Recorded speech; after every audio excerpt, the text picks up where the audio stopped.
Bonjour à tous. Cette série commence enfin, où je vais vous expliquer comment je réalise un film et comment on peut réaliser un film.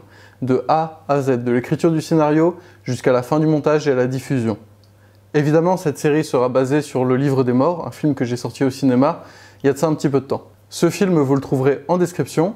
Et évidemment, cette série est aussi basée sur mon expérience quand je suis monteur, réalisateur ou d'autres postes sur des films où les personnes me demandent, les scénaristes par exemple peuvent me demander de l'aide pour écrire et différentes étapes. Donc la première des choses quand vous voulez écrire un film, c'est de ne pas penser au fait que vous allez faire un film. C'est-à-dire que vous êtes d'abord scénariste, avant tout. Et quand on n'occupe vraiment qu'un seul poste au cinéma, effectivement, il y a un scénariste qui ne fait que écrire. Alors, il arrive souvent que le scénariste ait d'autres rôles, mais pensez que à ce rôle-là au départ. C'est-à-dire que vous allez écrire une histoire comme si vous écriviez un roman. Ne vous empêchez pas d'écrire quoi que ce soit. Ne pensez pas au fait que ce sera réalisé en film, ne pensez pas aux limitations techniques que vous aurez, aux limitations financières qui vont vous bloquer. Pensez à votre scénario comme si vous écriviez un roman. Rien ne doit vous limiter, vous pouvez tout écrire. La raison à cela est que si vous pensez à comment vous allez réaliser telle ou telle chose, vous allez vous limiter sur votre histoire, sur ce que vous allez pouvoir et vouloir raconter. Or, dans le cinéma, on peut fausser beaucoup de choses et donc montrer ou faire comprendre beaucoup de choses, même si on n'a pas les moyens de les montrer directement. Je prends un exemple simple, si vous souhaitez tourner un film de guerre pendant la Seconde Guerre mondiale par exemple, eh bien vous pouvez tout de même le tourner à huis clos, dans une maison, et créer toute l'ambiance, on va dire, de guerre autour, grâce à des jeux de lumière qui sont par les fenêtres par exemple, et grâce au bruitage d'avions de guerre, de bombes, de foules qui hurlent, etc. Toutes les ambiances, tous les ressentis peuvent être créés. Beaucoup de choses se passent hors champ, même dans les films à gros budget, et ça ne nous empêche pas de les imaginer ou de les faire comprendre. Donc, ce qu'il faut vous dire, c'est bien que rien ne doit vous limiter dans votre écriture au moment où vous écrivez votre scénario. La première chose avant cela, c'est donc d'écrire votre fil rouge. Ne cherchez pas à tout développer, écrivez un fil rouge, un début, à peu près une fin, pas forcément l'intention de fin, mais un fil rouge, une continuité, quelque chose que vous voulez faire évoluer. Un point A à un point B. Par exemple, dans le cadre du Livre des Morts, la première chose que j'ai écrit ne faisait qu'une page, un recto. Je l'ai écrit à la main, donc en plus c'était écrit assez gros. Et c'était tout simplement que deux amis, des urbexeurs, donc il y avait déjà cette idée d'urbex, allaient découvrir un monde après la mort, ok, et qu'un des deux allait passer dans ce monde des morts, et qu'ils allaient donc réussir à avoir une communication pour enfin qu'un des deux en revienne. Ça, c'était mon fil rouge. Alors oui, il était un petit peu plus développé que ça au moment où j'écris le Livre des Morts, mais pas des masses. Donc avec ça, déjà, vous avez votre fil rouge. Rien ne vous limite, vous ne pensez pas au fait de réaliser un film. Maintenant, vous allez compléter votre histoire. Le but, ça va être donc de compléter votre univers, d'écrire votre histoire, d'écrire les personnages, de rajouter tout ce qui va s'ajouter dans votre histoire. Donc là, vous allez ajouter tous les petits événements, toutes les petites subtilités, toutes les choses qui font votre histoire globale. Là, ça devrait être assez simple, il faut juste vous pencher sur la feuille et vous demander ce que vous voulez raconter et vous demander où doivent être les obstacles, qui vous voulez que soient les personnes qui les soutiennent, qui aident vos personnages principaux, s'il doit y en avoir, etc. Vous allez aussi vous pencher sur les ambiances de lieux que vous souhaitez. C'est-à-dire que vous allez écrire par exemple un lieu abandonné, une petite maison, une petite ferme, mais vous n'allez pas définir quels sont les lieux précisément. On ne pense toujours pas au tournage, à comment réaliser. On pense à qu'est-ce qu'on veut raconter et via quels moyens on veut le raconter. Là, vous avez donc une histoire. Un fil rouge qui va de A à B, avec un début, une fin plus ou moins, un déroulé.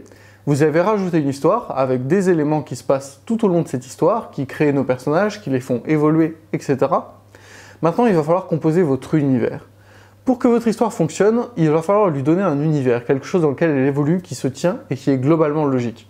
Là, vous allez chercher à écrire tout ce qui entoure ce monde et cette histoire.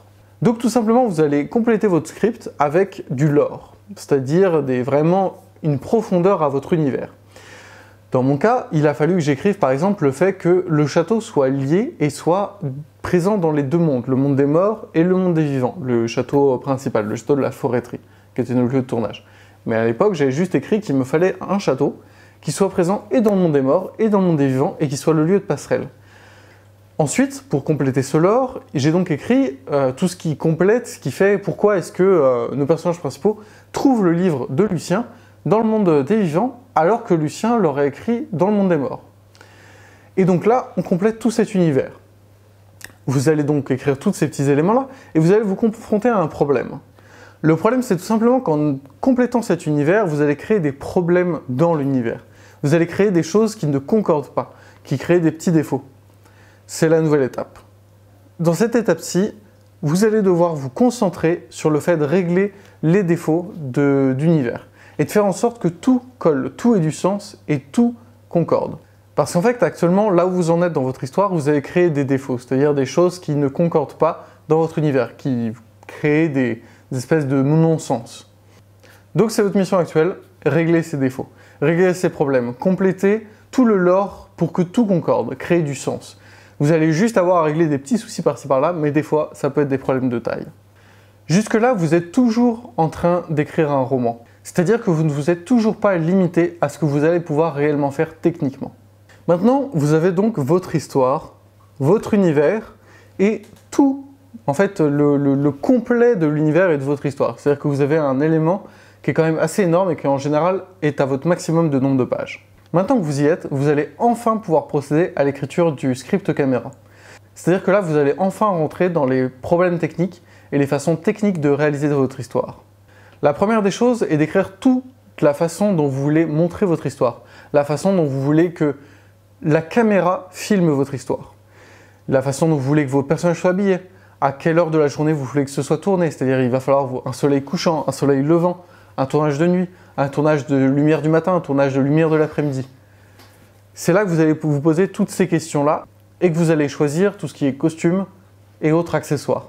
Vous allez vous demander quelle est la façon dont je veux montrer cette histoire. Une des choses de base à se dire quand vous écrivez un script caméra est de vous dire tout ce qui peut être montré ne doit pas être dit. Il faut éviter trop de discours, trop de voix, pour rien. Dans le livre des morts, il y a très peu de dialogue, certes, mais le tout est de ne pas en mettre trop. C'est très important de vous dire que l'image est là pour montrer beaucoup de choses et que c'est bien elle qui doit travailler avec la musique, avec les couleurs, avec la façon dont est tourné votre plan, la position de la caméra. Voilà, c'est ça qui doit montrer et faire comprendre votre histoire plus que les paroles d'un personnage. Les paroles d'un personnage doivent intervenir quand c'est nécessaire. Et pour ça, à ce propos, je peux vous conseiller de voir le film La forme de l'eau, qui est un film où finalement les personnages parlent très très peu, puisque le personnage principal est muet. Alors oui, il y a des discussions avec d'autres personnages, mais ça vous permettra de vous donner un peu une idée de comment on peut faire comprendre une histoire profonde, sans pour autant faire parler notre personnage principal, et sans pour autant rajouter trop de paroles, trop de voix off, etc. Évidemment, la voix off est pratique de temps en temps, puisqu'elle vous permet de faire comprendre des choses dont vous n'avez pas les moyens pour les montrer.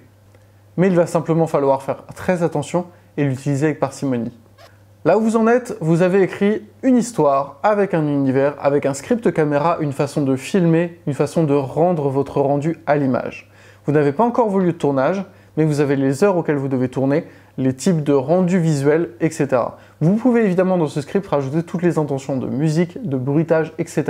On va ajouter un maximum d'informations techniques à ce moment-là. Une fois que c'est fait, vient l'une des dernières étapes d'écriture. Là, vous allez travailler sur le fait de condenser votre histoire.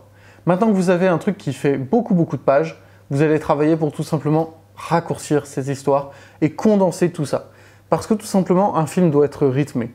Là, jusqu'alors, vous ne vous êtes pas posé la question puisque vous faisiez un roman. Même si un roman doit être rythmé aussi, j'en suis sûr.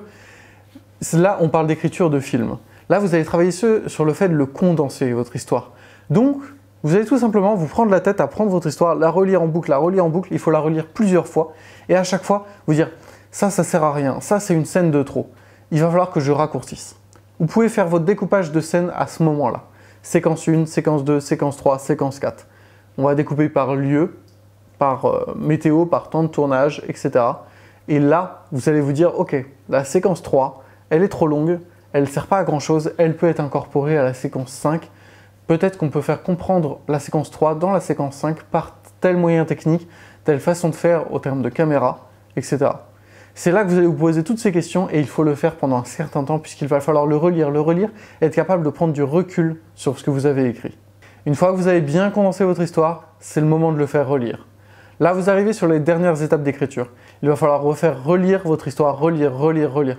Donnez-le à une petite dizaine de personnes, ce sera déjà pas mal, vous aurez beaucoup de retours. Peut-être même des gens qui ne comprennent pas votre histoire, Et dans ce cas-là, expliquez-leur ce qu'ils n'ont pas compris et essayez de voir pourquoi ils ne l'ont pas compris. Demandez-leur, ils vous expliqueront et vous verrez si vous pensez qu'il manque des choses pour que cette personne-là comprenne ou si vous pensez que l'image, en fait, une fois que vous aurez tourné, lui permettra de comprendre et que c'est juste que, en script, écrit, vous avez eu du mal à retranscrire. Attention à cet état d'esprit, mais ça peut être le cas. Une fois que vous aurez abouti à toutes ces étapes, votre histoire est écrite, votre script caméra est écrit, il vous restera à faire les plannings et tout le reste, le tournage, le montage, etc. Je vous parlerai de tout ça, de la pré-production, dans le prochain épisode. Sur ce, je vous dis à très bientôt pour le prochain épisode. Salut à tous.